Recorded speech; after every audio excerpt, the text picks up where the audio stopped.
হিসেবে আমিও স্বপ্ন দেখতে ভালোবাসি। আর সেই স্বপ্ন থেকে অভিনেত্রীর পাশাপাশি নিজের একটা প্রোডাকশন দাঁড় করানোর স্বপ্নটাও আজকাল দেখতে শিখেছি। মানুষ স্বপ্ন কখন দেখে? যখন সে বাস্তবায়ন করার পরিকল্পনা ভাবে এবং সে মনে প্রাণে ট্রাই করে, বিশ্বাস করে আমি সেটা পূরণ করতে পারবো।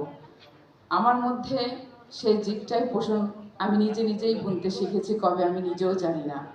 বাট সেই স্বপ্ন বাস্তবায়ন করার জন্য টাইমস মিডিয়া এটা আমার স্বপ্নের জায়গা, আমার ভালোবাসার জায়গা।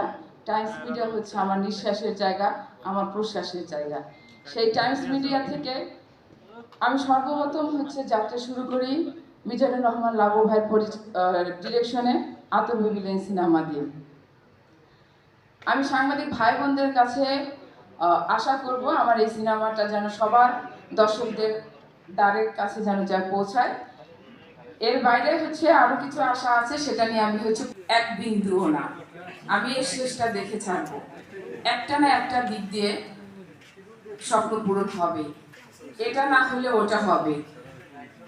যদি অপশন না থাকতো তাহলে যেমন একের পরে দুই আসতো না, তেমনি স্বপ্ন পূরণের ক্ষেত্রে একবার ভাঙলে সেখানে ভেঙে পড়ে না থেকে দ্বিতীয়বার উঠে স্বপ্ন পূরণের জন্য